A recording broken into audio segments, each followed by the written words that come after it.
Well, welcome everybody to the latest in the Making Your Business Less Dependent on You series of podcasts, sponsored by A4G Chartered Accountants and Durban Offshoring.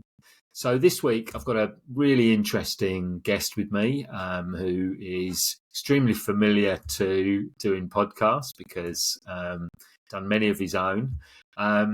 Aisha, as always, has done me some fantastic research on my next guest. So I'm just going to read through Aisha's piece that she prepared for me. So Andy is a specialist in professional relationships and networking for nearly 25 years.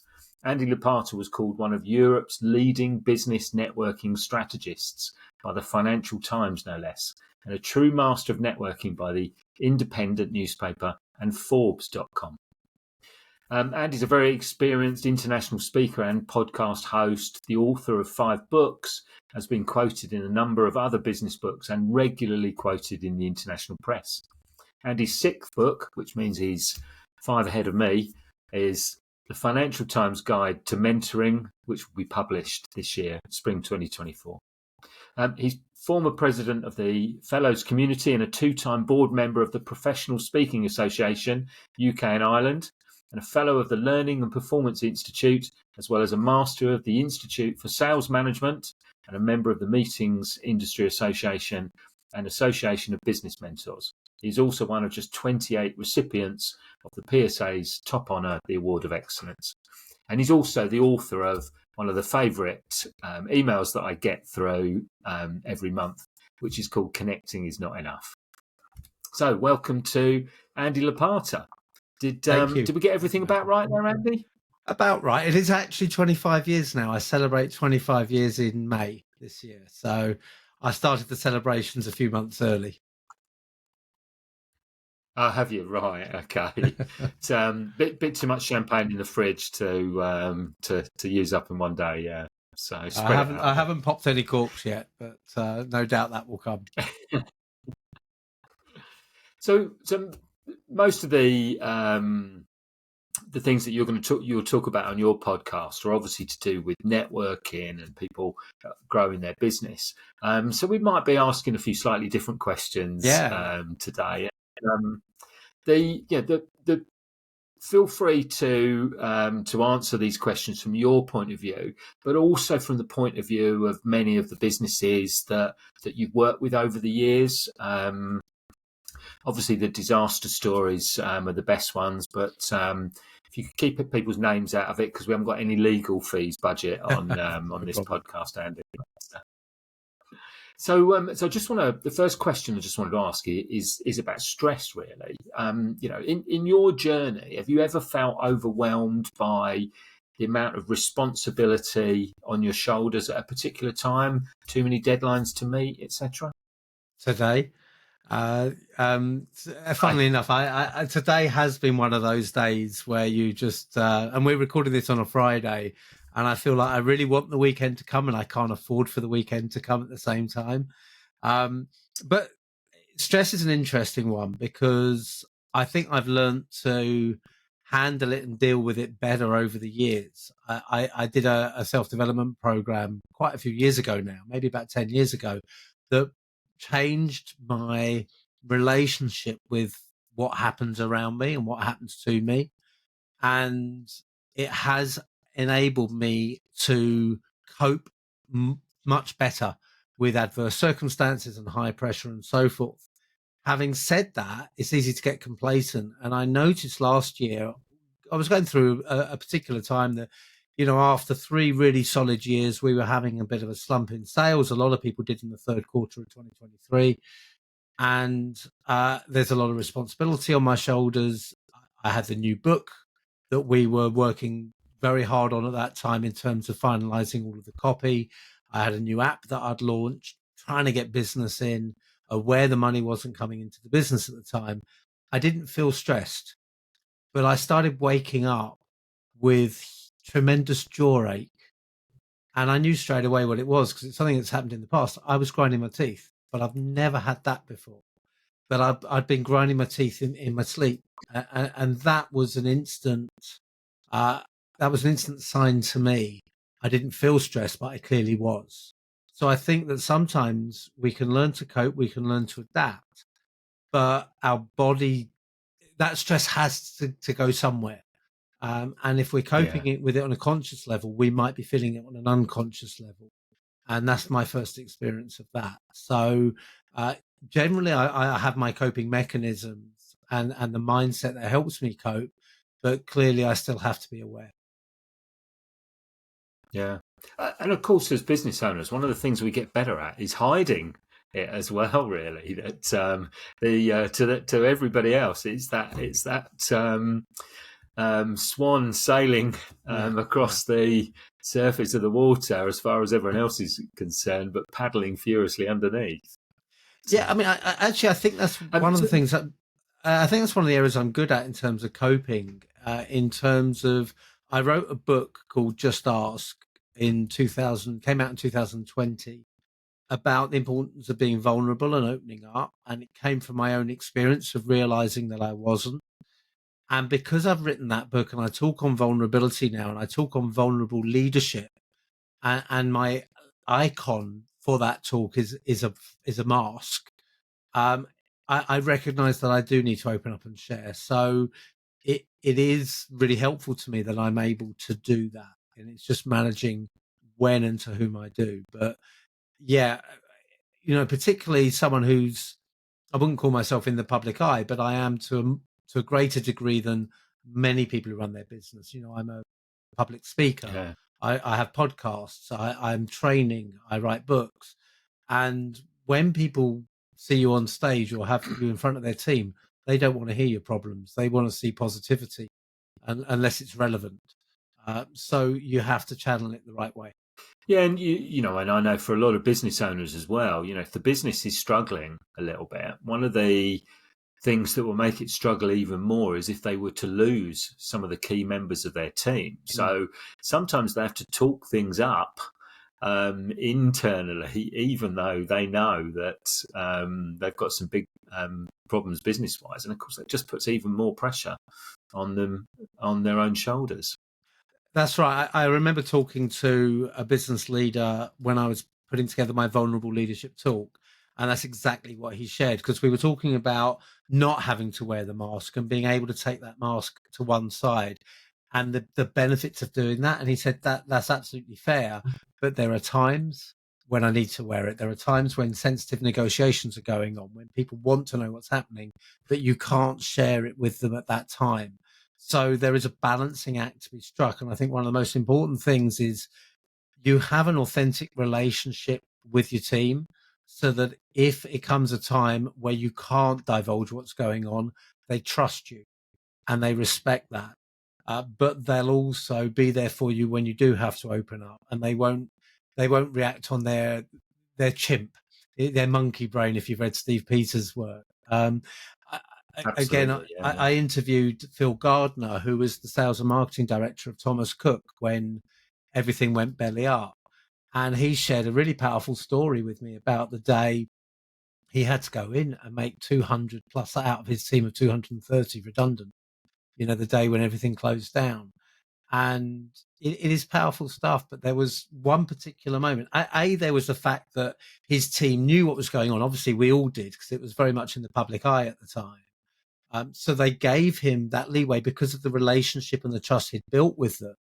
But also, there was a moment in the lunch queue where quite a junior member of his team, he'd spent half a day, sharing this news, and quite a junior member of his team turned to him in the lunch queue and said, "How are you doing, Phil?"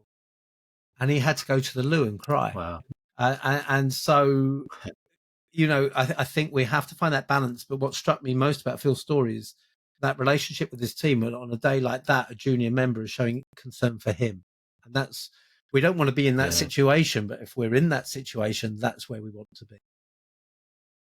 yeah, absolutely. So of course, in your business, you're very much the star performer with the because of the nature of the business. So you know, I, I, I guess a lot of things must come together at times that really create some incredibly long days and weeks for you. Or are you able to spread things out a little bit better than that? I'm I'm very good at managing my time when I can. So I mentioned earlier that today has been one of those days. It's because I got a referral at 9 o'clock last night for a talk next Thursday, and it's Friday today. So it was to someone who didn't know me. We had to book in a call. I had to deal with that, so that was on top of what I'd already planned for today. And it's also going to, if I win the work, it's going to impact next week because suddenly I have to brief with the client, prepare a talk for next Thursday when I've already got a full diary. So that's going to happen. That's a price of things going well. I don't mind paying. I will cope with that. It's happened at the wrong weekend because I happened to have a really full on weekend. If I had to cancel something socially, I would. But I won't do that lightly. So in 2011, I published two books. My second book came out in its second edition, and my third book was published. And I remember my girlfriend at the time sitting so patiently in the lounge at weekends while I sat there writing, and in evenings. And she was as good as gold about it. But I made a commitment to myself then that I wouldn't let that get in my way again. So I switched a hobby because I was playing a lot of golf, and golf is hugely time consuming. And I wasn't getting the payback because I was rubbish. So I switched hobbies to things that are less time consuming, so that I don't lose a whole day to playing golf, for example. But I still keep active. I still keep hobbies and so forth. But more importantly, I committed not to work weekends, not to work evenings, unless I have to. So I am very good at switching off. And I have a bad back as well. I slipped a disc in pandemic. And if I'm spending the day at my desk by 3 or 4 o'clock, I'm not productive. And for me, it's about productivity, not stamping a time card. So I tend to be good to myself in that sense. If I have to work through it, I will. But if I'm not productive and there's no deadline, walk away, do something else. So before that particular moment, presumably you weren't as good at managing your time. No, I would be available at all hours. My first 7 years in this industry were running business breakfast meetings. And, you'd be up at 5 o'clock to go and drive somewhere else in the country to do a breakfast meeting at 7:30, get to the office at 11 and be there till 5 or 6. It was long days. Yeah. And I guess I've always been relatively good at not trying not to feel guilty about taking time off here and there. But people listening, if you run a business, you know that. Remember that first day you left employment, and assuming you didn't go straight into running your own business from school or university, but the first day you left paid employment and started your own business, one of the first thoughts that goes through everyone's mind is, thank God I don't have to compete with people for holiday time or have set amount of holidays, and I can holiday when I want. And have you ever had a year since then where you've had as many holiday days as you would have had if you were employed? We don't take enough holiday. And I still feel guilty if I take a day off. But I try and manage that and remind myself and force myself. And if I'm tired, my work involves a lot of late evenings. If I get in at 10, 11 o'clock at night, maybe earlier that morning or the next morning, I'll be at my desk at 10. But often it's still 9:30. But I try not to feel bad about that and try and get some balance somewhere. Or, today I went to a Pilates class, even though I had everything on. I was no, I need that Pilates class. And I treat my health. So Pilates and walking, and I play paddle tennis now. All of those things I treat as my job because I have to be healthy to do my job effectively. And if I try and cram in healthy activities into downtime, they're the first to go. And if you're busy and you're tired, you don't do them. So I had every reason to cancel that class today, given that referral last night, but I built everything around it and I still did it because it's important to me. Yeah, absolutely. And you've got some good people around you that you trust. Yes. So we keep it lean. It's a small family business. I founded it with my father. Um, I went into business with him 25 years ago. And then we founded this business together in 2007. Sadly, he passed away 3 years ago. My mother retired from teaching quite a few years ago now. and she came into the business to support us, and she still works with me, and she's sharp and she's great at what she does, and it's someone I can trust in the business, which is great. And then I have a virtual assistant, and now I have a team of them. So they're not employed by us, which is really helpful. You know, you can scale back if you need to when things aren't so great. Fortunately, we haven't had to do that. But the scope is there. They have 2 or 3 other clients, but it means that we can use different resources within that team. And in fact, the 2 core people that work with me, I've known them both since they were teenagers. They're the daughters of the co-author of my second book. So we're very Right. close. You know, they're my kid sisters in a way. And then there are a team of freelancers that I use for different things and can call upon. Yeah. You know, and as someone who's taught networking and professional relationships for 25 years, you would be very worried if I didn't have the skill sets at my fingertips. But we keep everything very lean. But that doesn't mean that I try and focus on doing what I am good at. And I do veer too much the other way at times, but I try and get better and better at delegation. So I often talk. Obviously, all the clients that you're working with are, you know, their goal is to grow their business. Otherwise, they're not going to be they wouldn't be working with you really. And one of the things I always try and get my clients to identify is the things that are the limitations on growth for them. So obviously, your number of customers, maybe your number of products are obvious ones, but sometimes. I guess some of your customers you might build a good networking plan for them and in order to bring in more business, but then they're unable to achieve it because they're so used to just doing everything themselves, and then they haven't got the time to take on more than a handful of new customers. You find that at all? Well, not so much these days because I'm working more and more with multinational companies, more than small businesses. So I do have some smaller business clients, not necessarily the micro businesses, 1 or 2 mentees. But most of my clients tend to be larger organizations with a variety of reasons within. So you talk about salespeople rather than business owners to a degree.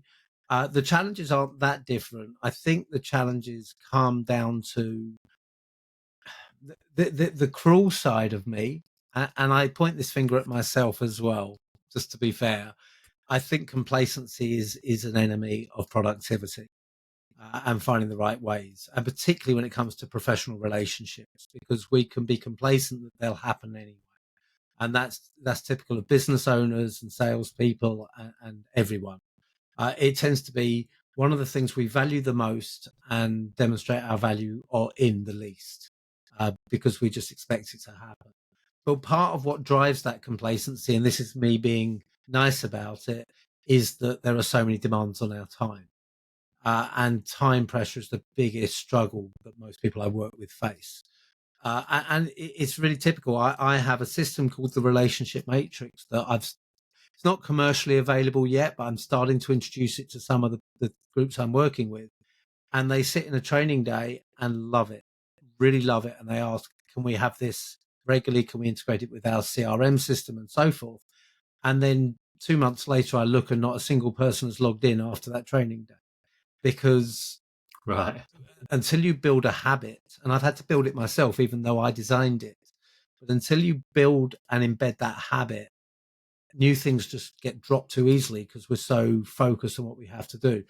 I work with one team that I worked with yesterday, 2 months after the masterclass that I ran, that they valued, and the feedback was very positive from the masterclass. And someone came on the call and said, "I loved it. I got so much, but I haven't done anything with it since." And that's the common Yeah. thing. And I think for business owners, and I've worked with many over the years, uh, I don't think it is about capacity working with me. If people are working with me, it's because they want to grow capacity. It has come up once or twice, and I'll answer that in a moment. I do think it is about changing your habit and working in a more strategic way when Yeah. everyone's knocking at your door for different things. If you are process driven, as I know you are probably going to find it easier to embed the processes I teach into the work that you do. Most salespeople are not. When it comes to capacity, I have seen a few people who have said, well, I haven't got capacity for more. My response normally when you're busy is, can you improve the quality of the clients you have, the value to the business of each client? Who are your two least performing or most frustrating clients to work with? Can you replace them with two that are going to be more value to the business and more pleasure to work with? So I think we can always be growing, we can always be improving, even if we don't want to scale up. Yeah. Well, it's that classic, the time management matrix, isn't it? That the people that grow their businesses, the people that are most effective, are spending most of their time doing the important but not urgent things, and everything that you're that you're telling people to do is in that quadrant, isn't it?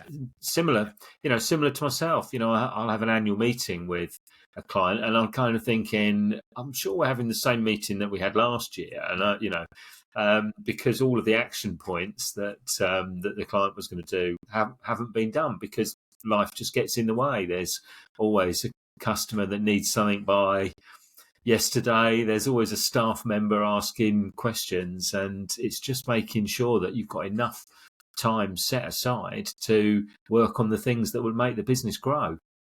And a couple of things on that. So first of all, I saw a presentation last week by a good friend of mine, David Heiner. And David is brilliant when it comes to goal setting. And one of his core things is that there's no such thing as smart goals. Smart goals is absolute rubbish, he said. And he's gone back and he's tried to find the root of it. And he said the root of it wasn't smart goals. He's interviewed over 200 top achievers around the world. He says, if you ask any of them if they achieve their success, their extraordinary success through setting smart, measurable, achievable and realistic goals, they'd laugh at you. The goals are massive, but the steps to get there are smart. You break them down into smarter steps. But what we tend to do, and this is part of David's talk, and I certainly recognize this in myself, you talk about the important, not urgent goals, and you're absolutely right about that. And that's where a lot of my stuff falls, because it's about planning for the future and sowing the seeds. It's not about today. If it's about today, you're doing it wrong when it comes to relationships and referrals. But what David said is that what we do is we do a to-do list, and we see something in there that's really easy to cross off, and we just cross it off. Let's do it and cross it off. And then there's something else that's easy. We start with the low-hanging fruit, which means by the time you get to the big stuff, it's the end of the day, you're tired and you haven't got the energy to really get into it. I had a call this afternoon. At the end of the call, I took on the responsibility of writing a plan of everything that we had discussed and our next steps. Quite a big task. I took 10 minutes just to stretch my back and walk around. I sat down and I wrote it, because I know if I set that aside, it wouldn't get done. And it's done, and I can move on. The other thing I wanted to say is I read a book a few years ago during the pandemic. It was recommended on a business acceleration course I was on, run by a guy called Beju Solanki, and Beju recommended the book Deep Work by Cal Newport. And I really followed that approach religiously for a year, and I still build elements of it in. Sometimes over time you don't do the full on approach, but you adapt to where you're at. You shouldn't, but we have to live in a real world. But with deep work, one of the things that I was doing religiously was setting aside time in my diary for deep work, which I still do. And you put the big things in there. So for next week, I've put 2 articles I have to write. My Psychology Today blog, which I write monthly, and an article for a chapter for a book I've been asked to write. I put those in as deep work on Monday and Friday next week. Now, one of those may have to move if I get this talk on the Thursday, but that's fine. I can move it. But when it comes up, if I'm doing the full Cal Newport, I have to turn off all my browsers, anything that can ping, anything I can look at to distract. My phone goes off, my music goes off, and for a period of time, I just focus. There's also the Pomodoro technique, which a number of people will have come across, which is a similar a productivity tool. You do so many minutes working intently like that, and then you come up for air, do anything else, then you go back. So there are all these Yeah. techniques there, Cal Newport, Pomodoro, and so on, that can help you with this. But it's that mindful approach to breaking down those troublesome tasks that. Yeah. So I was thinking when you were talking there, a couple of my clients are, and they don't know each other. They both run very successful businesses, completely different industries, but they share a common characteristic, which is that they are brilliant catastrophizers. Now, what I mean by that is that they, I think they can go to bed with a problem, something that's just nagging away at them that's come up the previous day, and the back brain will be working away at it at night, and at 4 a.m. in the morning it'll wake them up, and by 4 a.m. this has become a really big problem because they've thought to themselves, hang on a minute, if that's happening, then this could happen, which could mean that this is going to happen. And I'm sure by 4 a.m., like we've all done occasionally, they then think, that's it, the business is going to go bust, we're going to be homeless by the end of the month. But what it does is it moves something that is important and not urgent into something that's important and urgent. So by the time the staff walk in the door at 8:30 or 9 o'clock or whatever, the plan's already there. It's like, right, we've got to sort this out. We've got to sort this out. And it just stops that drift that happens in a lot of businesses, 5 or 6 years in, when there's no urgency in there. And, occasionally both of the clients might ring up one of my team and, my team think, why does he need this so quickly? But it's because they appreciate that there is a possibility that this could cause a catastrophe, even if it's only a 1% possibility, and they nail it quickly. And I think it's a really important quality to have. Catastrophizing sounds like it's a negative characteristic, but I think in business, as long as you're not completely irrational about it, and they're not, they're very strategic and they think things through in very detailed ways. I think it's a great quality to have. It's not one that I have, although it does lie within the business to a degree. And there are times, I mentioned we had a bad third quarter last year. I had to pull my finger out. I had to lose the complacency, and I had to accelerate my own business development activity and do things that I wouldn't normally do. I don't cold call, but I did an approach of, I started reaching out to people I worked with 10 years ago that have moved on, even people who connected with me because they were in an audience, and say, hey, you really liked what I did. Would it be worth a conversation? And that generated business for me, and it got us out of a hole. So I think I wouldn't say I catastrophize. I think because of that personal development course I did all that time ago, I think I lost that. My sister once said to me in a really bad time for the business, she said, what will you do if it goes bust? And I said, there's nothing I can do. There's no plan B. Therefore, this has to work. I have to make it work. And I feel that is one of my superpowers. Now, maybe that will come and bite me in the backside one day, but I think it's got me out of a lot of problems because I'm not defeatist. Now you've been very clear. These guys are not defeatists in catastrophizing, and we need to separate those two. But a lot of people, if they catastrophize, can be defeatist, and the two could go very easily hand in hand. Absolutely. Yeah. And I think that it's one of my superpowers that I don't now. And I don't see any alternative for what I do for a living. So therefore it has to work. And even if, we went bust and, which I don't see happening. And I plan to ensure that doesn't happen. But even if that did, I would just have to start over and carry on doing what I do because I can't. Or either that or I'll travel the world and bum on beaches. But I and that has its attractions, but I don't see that lasting for long. So for me, that's not the route, but I can see where it can work. But having said that, there is room definitely for saying, hold on, you having this mentality of it's going to be all right on the night is fine, but you've got to be aware when the night is approaching, and you've got to be aware of your responsibility for making it all right. And I think that's where I would fit that. That's what they're doing for me. Well, I think the common characteristic that that you and I would share with them would hopefully be something that I don't know if you've come across Charlie Munger, who is Warren Buffett's right hand man, Yeah, passed just away just recently, passed away. Yeah, quite sadly. Yeah, but his most famous line was, "Tell me where I'm going to die, and then I won't go there." And that's the good catastrophizers imagine this complete disaster that's going to happen, and then immediately get to work to ensure that it doesn't happen. And the people, sadly, we work with thousands of businesses, and the optimists die first, as they say, because they don't see the things that can go wrong. yeah. But, What I would say though is what I don't think is healthy about the people you talked about, their approach, and far be it from me to tell them what they're doing right or wrong. They've probably got much more successful businesses than me. But we've talked about stress, we've talked about coping mechanisms, we've talked about managing your health,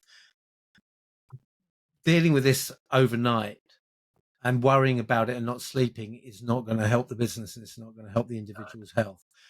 If you build in, and this sort of goes beyond my personal expertise and I guess into personal observation, but if you build in strategic thinking on a regular basis into your business, and something like as simple as a SWOT analysis, where you're looking for where the weaknesses and threats are in the business, and you're doing that on a monthly basis, then surely that's going to decrease the chances that something's going to spring to mind at 4 o'clock in the morning, unless there's been a dramatic incident that's impacted the business, which everyone's had at some point in the absolutely. journey.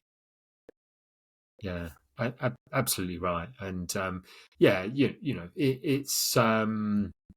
it's not catastrophizing about something every single day. It's catastrophizing about something small that you've noticed, that that loose thread that can unravel the whole jumper, as it were. So, What my friends who are wellness experts would say is keep a notebook by the bed, and just as soon as something comes up, write it down.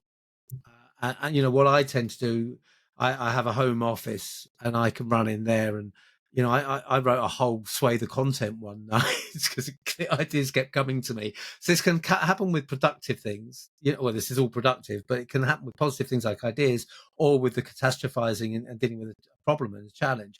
But write down what's in your head, because you get it out of your head, you've got a better chance of going back to sleep. And if you've had a decent night's sleep, you're in a better position to deal with it the next day. Does the notebook by the bed help you with delegation as well? Does it make it easier for you to identify things you can pass on to other members of your team? I think that is a natural. I wouldn't say it necessarily comes out of my nighttime thinking. Um, it's but it's a natural extent of the solutions that you provide. It's asking yourself, who do I now need? Is this something I need to do, or who's better placed to do this? I am a natural, just get on and do it. So I haven't got the patience to delegate it, but I've been training myself to be better at doing that. And sometimes I just stop myself from starting a task and instead, delegate it. But my nighttime interruptions tend to be more ideas. So as I say, I had one particular night where I just kept waking up and writing down models, as in models for building professional relationships, and they've become the core of the work I do now. It all came from one night I couldn't sleep. Um, I had a full day workshop with GlaxoSmithKline the next day, and I got to a certain point in the training, and I said, "You can either have what I planned and prepared and have been delivering for years at this point, or you can have the new idea that kept me up last night. Which do you want?" And everyone said the new idea, and it went down really well. Um, Yeah. or there's actually a relationship challenge. Someone's upset me, and the relationship is undermined or at risk. And teaching what I teach, I don't like relationships that go sour. They do, but that will keep me up at night, and that will keep me up many nights. That's the one thing that's a real struggle for me, letting that go. Yeah. So obviously, your business is all about building really positive relationships, isn't it? Yeah. Are there any? Yeah. Are there any? Does that mean sometimes you've got to chop out some of the negative relationships that can hoover up your Yeah. time? Yeah, absolutely. And I've been making myself okay with that, and you know, understanding that teaching strong professional relationships doesn't mean that you have to get on brilliantly with everyone around you. And there are people that I've had good friendships with that have let me down, and the first thing I try and do is move past it and don't make them wrong in doing so. But I find that in some cases I can forgive, but less so forget. And the not forgetting is because it's shown me a characteristic that makes it hard for me to trust them in future. And I think that's the key one for me. I try not. I mean, I'm human, and I won't say I'm perfect in this. I try not to dwell on the personal upset. I do, but I try not to. And I try to move past that. But where someone has shown something in their personality or the behavior that I feel shows them to be a different person to the person I took them for, I'm quite quick to move on from that. I don't want them in my network. If, and I'm thinking in the back of my mind, I'm thinking about particular people who that just says that's not the person I want to surround myself with. The old adage about you are the sum of the five people you spend most of your time with. Spend your time with people you can trust, you can rely on. There are some relationships where you don't have the luxury of making that decision. They may be a colleague, they may be a key client. And I have, by the way, walked away from clients where the relationship is toxic. But so you have to find different coping mechanisms in those cases. But where you're not relying on them in any way, it's painful. But sometimes a clean breaks for the best, and maybe that is part of strong professional relationships is recognizing when they can't be strong. Yeah. So, sounds like in terms of your team, they've been with you quite a while. Any sort of nightmare employment stories internally or from some of your Well, clients? well, as I say, for us, we tend to keep things lean. So rather than employ, we tend to bring people on in consultancy role. A couple of times I have tried bringing on external salespeople to generate more leads for me. It has never Hardest worked. hardest job to Yeah. recruit on, isn't it? And particularly when you're teaching professional relationships, you are the brand. They are buying the person because they're buying me to come and deliver. Now we're moving to change that. So we have a product that people can buy that may not involve me at all. But for the last 25 years or for the last 18 years, because the first 7 years were a business network, which was a franchise. But for the last 18 years, I have been the product. So when you're selling an individual, it's hard to have someone else selling it. And one of my Yeah. earliest clients in the business was Merrill Lynch, and we had brought on someone to sell for us. So he took over the relationship with Merrill Lynch, and my client at Merrill Lynch. At that time, he wasn't a client; he was a prospective client. My client there called me or emailed me, and he said, "If we have to deal with that person one more time, we're not doing any work." So that was our toughest one.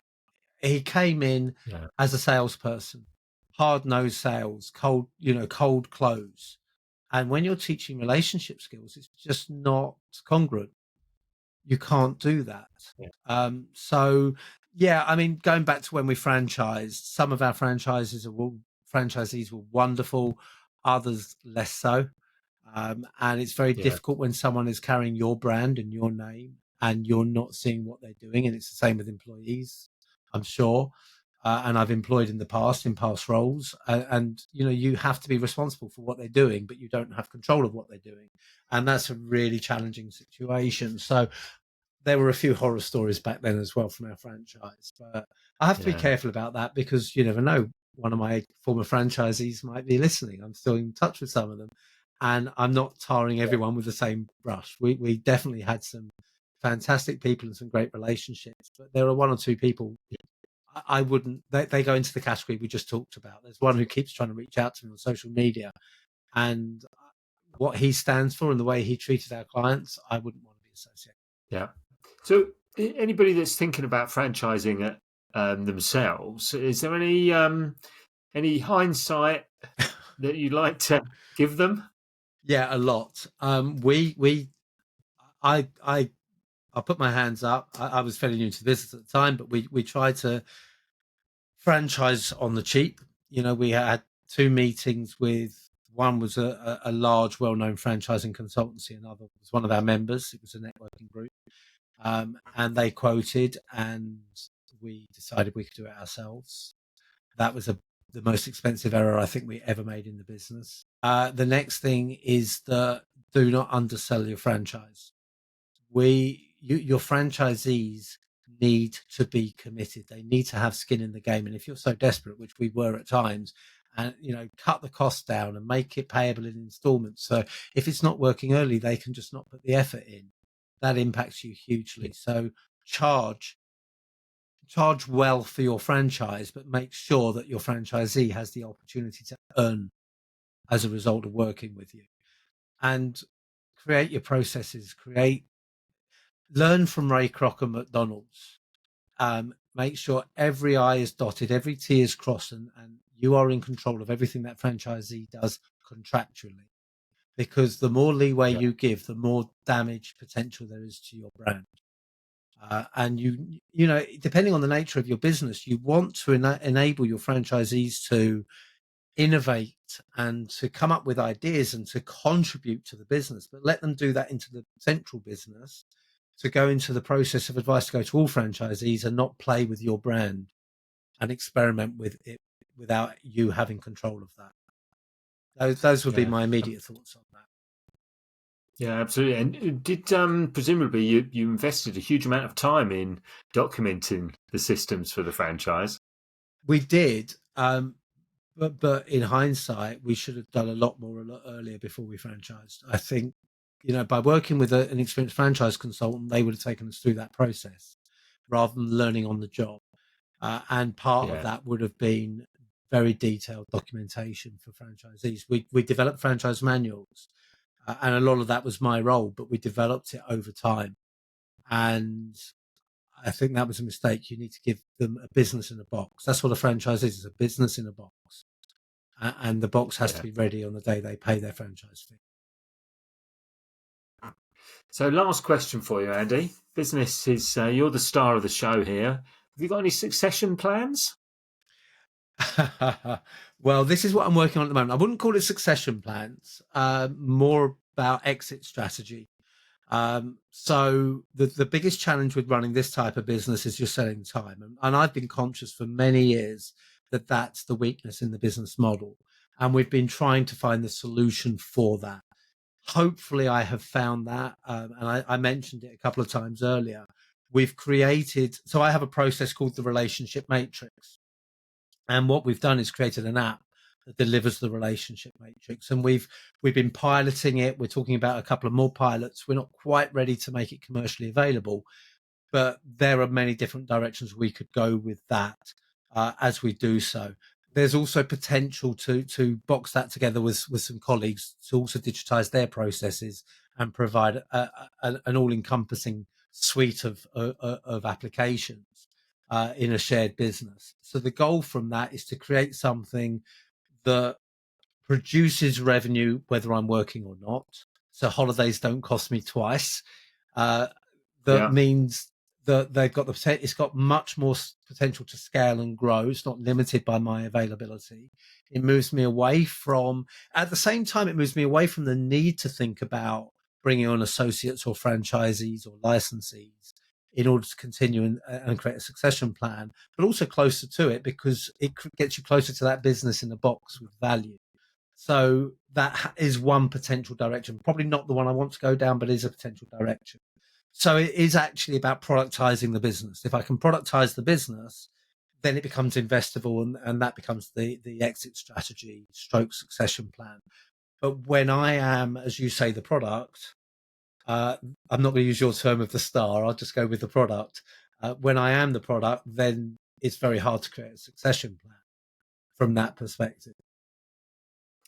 Well, you never know. With artificial intelligence, you may be able to create an Andy Lopata that can work with businesses, whilst you're holidaying on beaches, or even beyond. Maybe Who I knows where struggle that with is going? I struggle with my own human intelligence sometimes, so we'll see where it goes. Brilliant. Well, I'm sure we'll be hearing a lot more of Andy Lopata for many years to come. So, thank you so much for your time today, Andy. I really appreciate it. Especially, made me feel very guilty at the start when I realised what a busy day that you've had. Hopefully, that doesn't mean you'll be working into your Friday evening. But No, I've got to get cooking after this, so that gets me away. I cook for myself. I love cooking. It's another hobby, and I haven't got something just to slam in the oven tonight. I got to get making it. So again, that's a good way to make me stop sitting at my desk. Give me something else that I have to do. Right, better let you go then, Andy. So, once again, thank you very much for everybody listening. I hope you've got lots of ideas and insights from Andy's presentation. If you'd like to be on his regular email list, and I promise you, there's some excellent insights that I've had from him over many years. Just email us, and we'll forward on Andy's address. The next podcast in the series will be back to me on my own again, and we'll be publicising that online very soon. See you all soon.